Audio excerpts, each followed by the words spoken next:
નો સુશાસનનો સમન્વય કરી અને યુવા જનરેશનને એક કડીમાં બાંધ્યા. બહુ અઘરું કાર્ય છે યુવાનોને એક સાથે એક મંચ ઉપર લાવવા.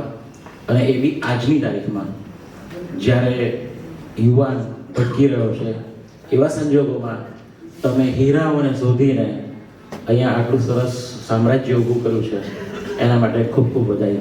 સાહેબ, થેન્ક યુ વેરી મચ. વિરલાઓ અહીંયા જ હોય છે અને આપણે બધા જ વિરલાઓ છીએ. હું એવું કહી શકું કે કદાચ કોઈને કંઈ મોટો પ્રશ્ન હોય બિઝનેસમાં તો એક કે બે પ્રશ્ન આપણે આવરી લઈએ અને એના ઉપર ડિસ્કશન કરીશું તો વધારે સારું રહેશે. એટલે એમાં એક આપણો જે મોટો છે વર્ક લાઈફ બેલેન્સનો, એનો હું ડિસ્કશન કરીશ. એ સિવાય બીજા કોઈ ને એવી ઇશ્યુઝ હોય કે જેમાં રાહ ન મળતી હોય તો મારા જે અનુભવની સફર છે એ આપની સાથે હું શેર કરીશ. કોઈ છે ચિરાગભાઈ, પૂછી લો. કોઈ પ્રશ્ન? પ્લીઝ. The businessman ને એક ક્વેશ્ચન થતો જ હશે. How to tackle competitors without disturbing mental health? આ ઓલમોસ્ટ બધા બિઝનેસ એન્ટરપ્રેનરને હોય જ છે અને હું તો કોઈ એમ્પ્લોયીની પણ હોય જ છે કે બાજુના એમ્પ્લોયી પ્રમોશન ના લઈ લે. એટલે કોમ્પિટિટરને કઈ રીતે જોવો. ઠીક છે, કોમ્પિટિટર એ છે ને આપણો મેન્ટર છે. એને તમે ક્યારેય કોમ્પિટિટર નહીં સમજો, કારણ કે તમે એની પાસેથી કંઈક શીખશો જો તમે એને તમારા મેન્ટર તરીકે જોશો. કોમ્પિટિટર તરીકે જોશો તો કદાચ બની શકે કે તમે એને દુશ્મન સમજશો અને તમે એના વિશે ખરાબ બોલશો. ક્યારેય પણ બિઝનેસમાં જાઓ ને ત્યારે કોમ્પિટિટરનો ખરાબ ક્યારેય નહીં બોલવું, પણ એના પ્લસ પોઈન્ટ શું છે એને ઓબ્ઝર્વ કરીને આપણી પ્રોડક્ટમાં એ પ્લસ પોઈન્ટ કઈ રીતે લાવી શકીએ અને હું એનાથી વધારે સારો કઈ રીતે. ગુજરાતીમાં આપણે કહેવાય ને કે કોઈની લીટી ભૂસવા કરતા મારી લીટી હું મોટી કરું ને, એટલે કોમ્પિટિટર લીટી ભૂસવાની નથી, પણ કોમ્પિટિટર કરતાં હું કઈ રીતે સારી સર્વિસ આપી શકું, મારી પ્રોડક્ટ કઈ રીતે સારી બની શકે, એના સતત વિચાર તમે કોમ્પ્યુટરને ઓબ્ઝર્વ કરશો તો થશે. આ મારું પોતાનું એક્ઝામ્પલ આપું કે જ્યારે મેં મેટલ ફિનિશિંગ મશીન બનાવવાનું ચાલુ કર્યું, મેં સ્ટાર્ટ કર્યું બિઝનેસ ત્યારે હું સિમ્પલ હેક્સો બ્લેડ વેચતો હતો. હેક્સો બ્લેડ વેચતા મને એક કસ્ટમરે એવું કીધું કે ભાઈ હવે બીજા કોમ્પિટિટર છે એ તમારા કરતાં મને 10% વધારે ડિસ્કાઉન્ટ આપે છે અને આ પ્રોબ્લેમ છે જ બધે જ, તો હું તમને કઈ રીતે આપી શકું. અને હું એક નાનો માણસ હતો, રાઈટ.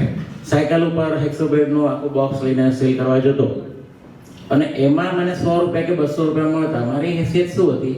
86-87માં જ્યારે મેં જોબ છોડી, એમોર આઈસ્ક્રીમ કંપનીમાં ડિસ્પેચ ઇન્ચાર્જ હતો, 1800 રૂપિયા હતો. તો મારી હેસિયત 1800 રૂપિયાની હતી. મારે 1800 રૂપિયા કેમ કમાવા એ મારા માટે બહુ મુશ્કેલીની વાત હતી. મેં જોબ છોડી ત્યારે નેચરલી 1800 રૂપિયાની જોબ હોય, હેવમોર આઈસ્ક્રીમ કંપનીમાં માણસ કામ કરતો હોય તો ડેફિનેટલી સમાજમાં થોડું નામ હોય. અને એ જોબ છોડી દે તો મા બાપ કેવી બજાવે, બરાબર ને? બધાના બજાવતા જ હોય. એ મા બાપ એટલે જ છે બજાવવા માટે. 91.99 મારી બરાબરની બજાવી હતી. પણ મેં નક્કી કર્યું હતું કે ના યાર કંઈક કરવું છે જીવનમાં. તો પહેલા 3 વર્ષ મને બિઝનેસ નથી મળ્યો. પહેલા વર્ષે આખા વર્ષનું ટર્નઓવર ખાલી 25,000 રૂપિયા હતું અને 25,000 રૂપિયામાં મારો પ્રોફિટ કેટલો હોઈ શકે? 10% પકડો તો 250 રૂપિયા. હું 1800 રૂપિયાની સેલરી કમાતો હતો મહિને અને 250 રૂપિયા. કોઈ ફેમિલીને ડાયજેસ્ટ થાય, ગમે તેમ કરીને ફરી નોકરી જોઈન કરવાનું કહે, પણ મને કોઈ આરબી પટેલ સેવા સાહેબ જેવા મોટા વડીલે કહ્યું હતું કે ભાઈ ધંધો કરે છે ને તો 1001 દિવસ ધીરજથી કામ કરજે, થાકતો નહીં. અને મેં એ 1001 દિવસને હંમેશા ગણેલા છે કે હવે એક ઓછો થયો, એક ઓછો થયો, એક ઓછો થયો, એક ઓછો થયો. જે દિવસે 1001 દિવસ પૂરા થયા એ દિવસે મેં મારી લાઈફને સેલિબ્રેટ કરી કે હાસ હવે બધી તકલીફો દૂર. Right, self motivation. ખરેખર તકલીફો હવે ચાલુ થઈ કે હવે કરવાનું શું. બધા જ વ્યક્તિને આ ઇશ્યુઝ હોય છે. હું જે સમજ્યો છું ધંધાના 5 સ્ટેપ, એ ફરી ચાણક્યમાં મેં ચાણક્યમાં મેં કહ્યું હતું એ રિપીટ કરું છું, કેમ કે ઓડિયન્સ નવું છે ને દરેક વ્યક્તિને પોતપોતાના સ્ટેજ ખબર હોવા જોઈએ લાઈફના ગોલ બનાવવા માટે. એક સારા એન્ટરપ્રેન્યોર તરીકે અથવા તો સારા બિઝનેસમેન તરીકે અથવા તો સારા લીડર તરીકે તમારે એક સ્કિલ જે છે ઇમેજિનેશનની એને એનહાન્સ કરવી પડશે, એને એક્સપાન્ડ કરવી પડશે. આપણે ઇમેજ તો કરી લઈએ છીએ. જો હું તાજમહલ બોલું તો તમારા માનસ પટલ પર એક તાજમહલ આવી ગયો હશે, ભલે નહીં જોયો હોય તમે. એવી જ રીતે તમે તમારા બિઝનેસની ઇમેજ એક લઈ લો કે મારે કયા લેવલ પર પહોંચવું છે અને એ લેવલ પર પહોંચવા માટે મારે શું કરવું પડશે.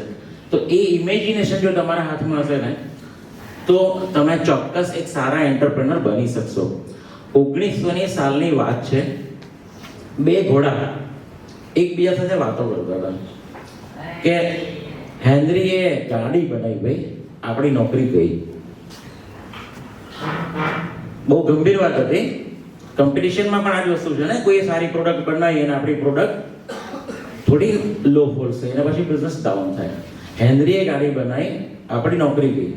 બીજો ઘોડો કે કશું નથી થવાનું, આપણી નોકરી એવી એવી જ રહેવાની છે. કારણ કે આના પહેલા બી તો વરાળનું યંત્ર બન્યું હતું ને, તો આપણને સારી ઓપોર્ચ્યુનિટી મળી. પહેલા આપણે ઘોડા શું કરતા હતા, માલ ભરીને ગાડા ખેંચતા હતા અને ત્યારે પણ એવો જ માહોલ હતો કે આપણી નોકરી ગઈ. તો શું થયું, રઈસ લોકોએ ઘોડા ગાડી બનાવી અને આપણને ઉપરથી સારી ઓપોર્ચ્યુનિટી આપી, આપણું એક લેવલ વધાર્યું. આવું બે ઘોડા વિચારતા હતા અને એ બંને ઘોડાએ એને લાઇટમાં લીધું. આજે એ ઘોડાગાડી જોવા મળે છે આપણને? નથી મળતી. ભાઈ મળે છે કે કદાચ બહુ જ રઈસ હોય તો એણે એના ઘરની અંદર ઘોડો લોકોને બતાવવા રાખ્યો છે, પણ એ ઘોડાનો ઉપયોગ ખરા? અહીંયા વાર્તા શું કહેવા માંગે છે? ચેન્જ થઈ રહી છે દુનિયા, તમે એ ચેન્જને સ્વીકારી લો. અને ખાલી સ્વીકારવાથી તમારું કામ નહીં થાય, સાથે સાથે શું કરી શકીએ આપણે એ ચેન્જમાં આપણે આપણી લાઈફને કઈ રીતે એડ કરી શકીએ, કઈ રીતે આપણે ડાયલ્યુટ થઈ શકીએ, એ બહુ ઇમ્પોર્ટન્ટ છે. જો હું મારી લાઈફને ચેન્જ નહીં કરું આજના માહોલની સાથે તો હું આઉટડેટેડ થઈ જઈશ, જેમ ઘોડા આઉટડેટેડ થઈ ગયા. અત્યારે આર્ટિફિશિયલ ઇન્ટેલિજન્સનો જમાનો છે, મશીન લર્નિંગનો જમાનો છે. જો આ ટેકનોલોજી આપણે નહીં શીખીએ તો આપણે આઉટડેટેડ થઈ જઈશું. એટલે જ હું ઘણી વખત મારી લાઈફને આઉટડેટેડ ન થવા માટે મારાથી 10 વર્ષ નીચેની ઉંમરના માણસો જોડે બેસું છું. ઘણી વખત મારી સોસાયટીમાં એવું કહે છે કે અરે તને યુવાનો જ બહુ ગમે, તો અમારી સાથે બેસ ને. મને યુવાનો પાસેથી નવું શીખવા મળે છે, મારાથી 10 વર્ષ નીચેના વ્યક્તિઓ જોડથી મને કંઈક શીખવા મળે છે. એટલે હું એમની પાસે રહું છું કંઈક શીખવા માટે, અને મારાથી 10 વર્ષ ઉપરના મોટા માણસો જોડે હું બેસું છું, એમની પાસેથી મને અનુભવ શીખવા મળે છે. અને એટલે મારો રસ્તો નીકળે છે કે મારે બેલેન્સ લાઈફ કઈ રીતે કરવી. વર્ક લાઈફ બેલેન્સની આપણે વાત કરીએ તો હું એવું કહું છું કે બિઝનેસની અંદર 5 સ્ટેજમાં, પહેલા 3 સ્ટેજમાં વર્ક લાઈફ બેલેન્સ તમે સોચ ના કરતા. કદાચ ખોટો હોઈશ. દરેક સફળ પુરુષની એક જીવની વાંચી લેજો, એ વર્ક લાઈફ બેલેન્સમાં છે જ નહીં. શરૂઆતના સ્ટેજમાં પોતાના 3 સ્ટેજ સુધી તો એ છે જ નહીં. ચોથા સ્ટેજ આપણે નક્કી કરવાનું કે હવે શું કરવું છે. પહેલો ફેઝ આવે છે સ્ટ્રગલનો. ચાણક્યવાળા હું રિપીટ કરું ભાઈ? પહેલો સ્ટેજ આવે સ્ટ્રગલનો. જ્યારે આપણને એવું વિચારે કે હું કંઈક બિઝનેસ કરું અથવા તો પૈસા કમાવું, તો પૈસા કમાવા માટે પહેલો વિચાર આવે કે હું કંઈ પણ નાનો મોટો બિઝનેસ કરું, અને એ ફેઝ આવે છે આપણો સ્ટ્રગલનો. સ્ટ્રગલ અને સંઘર્ષ એક એવી વસ્તુ છે કે જ્યાં માણસ રોજ હારી જતો હોય છે. રોજ હારવું એ એક પ્રયાસ છે જીતવા માટેની સ્ટેજ સુધી પહોંચવા માટેનો. ઘણા બધા અસફળ પ્રયાસો તમને સફળતા તરફ લઈ જતા હોય છે. સંઘર્ષ એ તમારું કેજી છે, સિનિયર કેજી છે. એની અંદર તમે ઘણી બધી વખત નિષ્ફળ થયા છો, પણ પાછા સફળતા તરફ પ્રયાણ કરેલા છે. જ્યારે નાનું બાળક પેટે ઘસીને ચાલતું હોય અને પછી ઊભા થવાનો પ્રયત્ન કરતો હોય ત્યારે ઘણી વખત પડેલો છે, અને એ પડતા શું એને પ્રયાસ રોકી દીધો છે? એ ફરી ઊભો થયો જ છે, અને પછી ચાલવાની પણ કોશિશ કરી છે, અને પછી દોડ્યો પણ છે, અને એ દોડીને આજે અહીંયા શિવાજીના ચેપ્ટરમાં હાજર થયેલો છે. એ બાળક બીજું કોઈ નહીં, આપણે બધા જ છીએ. Thank you. આપણી નાની નાની સફળતાઓને આપણે યાદ રાખશું ને તો આપણને વિશ્વાસ બેસશે કે હું સફળ માણસ છું. હું સફળ માણસ છું. આ પોઝિટિવ સોચ હંમેશા લાઈફમાં જોઈશે, કારણ કે ઘણી બધી નાની સફળતાઓ ભેગા કરીને આપણે અહીંયા સુધી પહોંચેલા છીએ. હવે એક આપણે નવા મુકામ પર જવાનું છે. સફળતા એ એક ડેસ્ટિનેશન છે, ત્યાંથી આગળ જવું હોય તો બીજા ડેસ્ટિનેશન બદલતા રહે, એમ સફળતાના ડેસ્ટિનેશનો બદલતા રહે છે. તો સ્ટ્રગલ લાઈફની અંદર તમે લોકો કન્ટિન્યુઅસ 8 કલાક કે 12 કલાક કન્ટિન્યુઅસ કામ કરો છો. માણસ જ્યારે જોબ કરતો હોય છે ને ત્યારે ઘડિયાળના કાંટે હોય છે, સવારના 8 થી 5. બિઝનેસમાં એ જ માણસ જ્યારે આવે છે ત્યારે ઘડિયાળ કાઢી નાખે છે. મને એક ભાઈ વડીલે કહેલું કે ઘડિયાળ પહેરવાની બંધ કરી દેવી જો પૈસા કમાવા હોય તો તમે બધા બી ઘડિયાળ પહેરવાની બંધ કરી દો, પૈસા કમાવા હોય તો. 24 કલાકની સાયકલ છે. જ્યારે ઊંઘ આવે ત્યારે ઊંઘી જવું, જ્યારે ઈચ્છા થાય ત્યારે વાંચન કરવું, પણ હંમેશા સોચ તમારી સફળતા તરફની હોવી જોઈએ. અને ખાલી પોઝિટિવ થિંકિંગ કે હું સફળ છું અથવા સફળ થઈશ, એનાથી માણસ સફળ નથી થતો.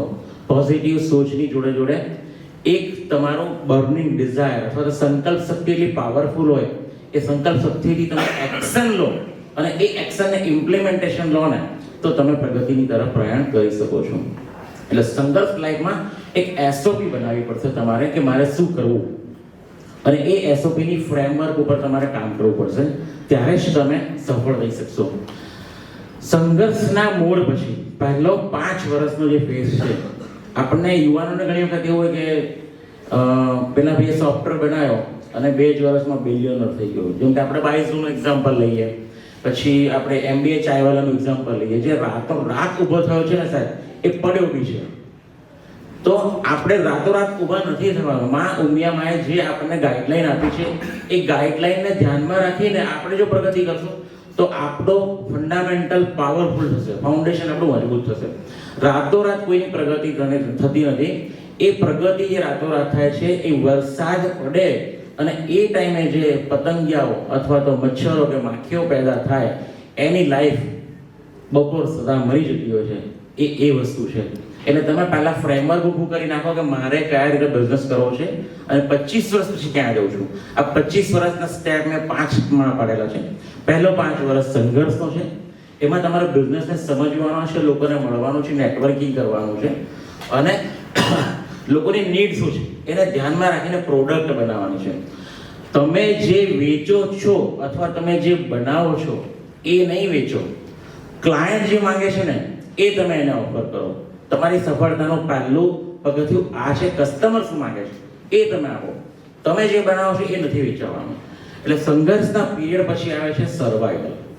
એક સ્ટેજ આવી ગઈ, થોડા પૈસા આવી ગયા, સમાજમાં નામ થઈ ગયું કે મારો અરવિંદભાઈ હવે વેલ સેટ થઈ ગયો, જેના લગ્ન કરાવો. બરાબર. આ સંઘર્ષનો પહેલો ફેઝ છે. અહીંયા આગળ હવે સર્વાઈવલ આવે છે. કારણ એને 2 માણસ ડેપ્યુટ કર્યા છે, ધંધાને વિકાસ કરવા માટે ક્યાંકથી લોન લીધી છે, ઓફિસ ભાડે લીધી છે અથવા તો ખરીદી છે.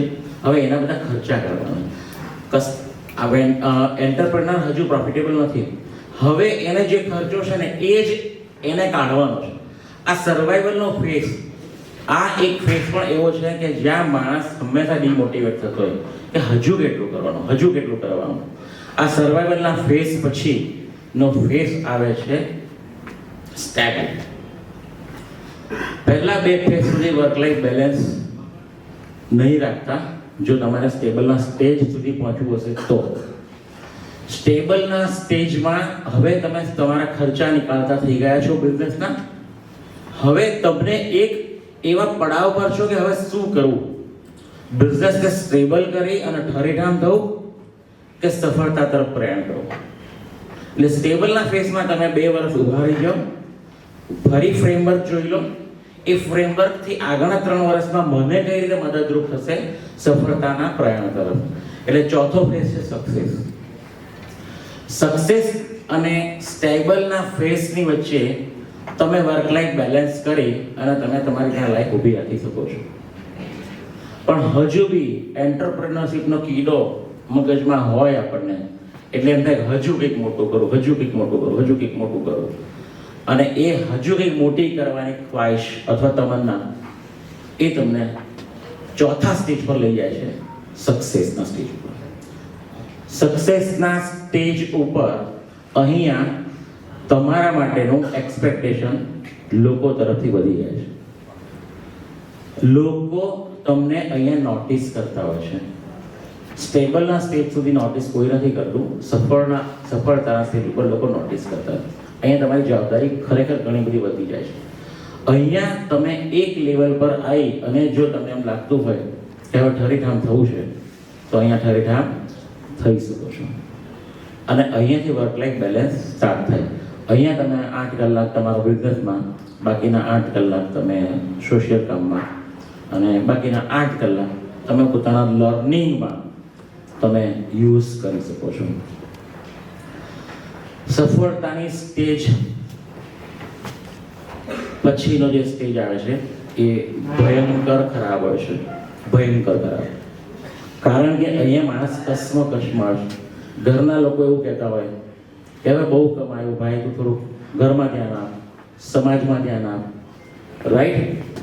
અહીંયા આગળ જો માણસનું બર્નિંગ ડિઝાયર જબરજસ્ત હોય અને સ્કિલ ના હોય, તો સ્કિલને એન્હાન્સ કરવા માટે એને કોઈ મેન્ટર રાખવું પડશે, કોઈ કોચ રાખવું પડશે. અત્યારે એક કલ્ચર ચાલી રહ્યું છે બિઝનેસ કોચનું. અહીંયા આગળ ફરી આપણે એક બિઝનેસ કોચની જરૂરિયાત થઈ પડે છે, એક ચાણક્યની જરૂરિયાત થઈ પડે છે સફળતાના સ્ટેજ ઉપર.